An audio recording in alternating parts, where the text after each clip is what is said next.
Hello बच्चों, आज हम लाए हैं आपके लिए मोललता तथा मोलरता में संबंध।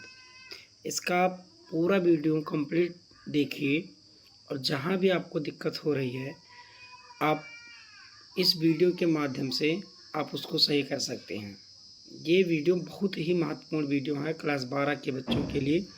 ये मोललता तथा मोलरता में संबंध आपको बोर्ड में पूछता है, इस पर आपको न्यूमेरिकल्स मिलेंगे या ये रिलेशन ही आपसे पूछता है तो आप इस रिलेशन को कैसे लेकर आएंगे।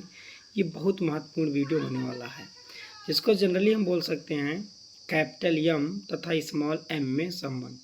सबसे पहले जो कुछ हमने इसमें माना है या जो कुछ आपको गिवन है उसको आप पहले ध्यान से देख लीजिए।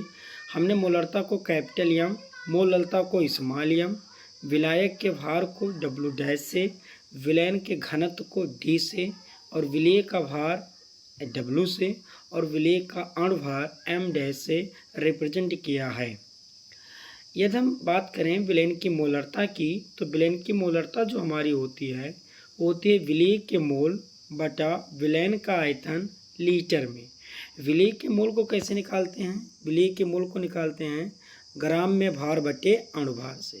तो ये हमारा आ जाएगा W upon small m dash upon v, और वी को हम जनरली ml में लेते हैं तो ml को लीटर में लाने के लिए आपको 1000 से डिवाइड करना पड़ेगा तो हमारा आ जाएगा b अपॉन 1000। यहाँ से जो हमारी कैपिटल M है जो मोलरता है विलयन की वो आएगी W upon m dash into 1000 upon v. यहाँ से हम विलयन का आयतन V निकाल लेंगे तो विलयन का आयतन V आ जाएगा W जो कि विलेय का भार है इंटू 1000 अपॉन एम डैश जो कि विलेय का अणुभार है और इंटू कैपिटल M जो कि विलयन की मोलरता है। और इस प्रकार ये हम समीकरण 1 प्राप्त कर लिए हैं। यदि हम बात करें मोललता की तो विलयन की जो मोललता होती है वो होता है विलेय के मोल बटे विलायक का भार किलोग्राम में। विलेय के मोल को निकालने का फिर वही फार्मूला आपके पास, ग्राम में भार बटे अणुभार तो W अपॉन एम डैश बटे विलायक के भार को हम W डैश लिए थे तो ये हो जाएगा W डैश अपॉन 1000, क्योंकि यहाँ भी हमको विलायक के भार को किलोग्राम में लेना है और जो गिवन रहेगा वो जनरली ग्राम में रहता है। तो यहाँ से हमारा स्मॉल m क्या आ जाएगा? ये आ जाएगा W upon m dash into 1000 upon W dash. यदि हम बात करें W डैश की तो W डैश बराबर हमारा हो जाएगा विलायक का भार जो होगा वो हो जाएगा W मतलब विलेय का भार इंटू 1000 अपॉन एम डैश मतलब विलेय का अणुभार और इंटू स्मॉल m मतलब विलयन की मोललता। ये हुआ हमारा समीकरण नंबर 2। तो यदि हम बात करें कि समीकरण 1 से हमें विलयन का आयतन प्राप्त हुआ है तथा समीकरण 2 से हमें विलायक का भार प्राप्त हो चुका है। अब यदि हम रिलेशन निकालना चाहते हैं इन दोनों में तो हमको विलयन का भार चाहिए। हमको मिला क्या है अभी? विलायक का भार, तो हमको विलयन का भार चाहिए। तो विलयन का भार निकालने के लिए जो हमारा विलयन का भार हो जाएगा वो हो जाएगा विलेय का भार प्लस विलायक का भार। विलेय के भार को हम W माने हैं और विलायक का भार का W डैश है। W डैश का मान हम समीकरण 2 से रख सकते हैं। तो जब हम W डैश का मान समीकरण 2 से रखेंगे तो हमारा आएगा W plus W dash is equal to W plus और W into 1000 upon m dash into small m। ये हमारा समीकरण 2 से हम W डैश की वैल्यू रख लिए हैं। अब हम RHS को हल करेंगे और इसको हल करने के लिए आप बहुत ध्यान से देखिए, ये बहुत महत्वपूर्ण है। इसमें हम W को कॉमन ले लेंगे तो W को कॉमन लेंगे तो बनेगा 1 plus 1000 upon m dash into small m। यहाँ से हम इनका LCM लेंगे और LCM जब लेंगे तो निकल के आएगा m dash into m plus 1000 upon m dash into m। यहाँ से अंश और हर में हम 1000 से गुणा कर देंगे। 1000 से गुणा करेंगे तो ये हमारा जो बनेगा W into 1000 upon m dash और ये बनेगा m dash into m plus 1000 upon 1000 into small m।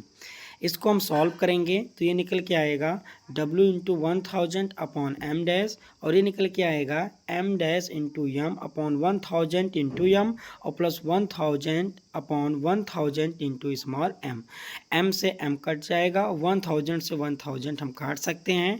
तो जो हमारा W प्लस W डैश मतलब जो विलयन का भार है वो जो निकल के आएगा वो निकल के आएगा W into 1000 upon m dash और m dash upon 1000 plus 1 upon m। और इस प्रकार से हमको इक्वेशन नंबर 3 मिल गया। इक्वेशन नंबर 3 क्या रिप्रेजेंट कर रहा है? विलयन का भार।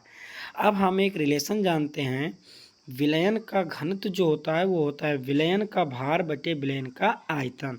तो विलयन का भार आपको मिल गया W प्लस W डैश और विलयन का आयतन आपको समीकरण 1 से मिल गया है V।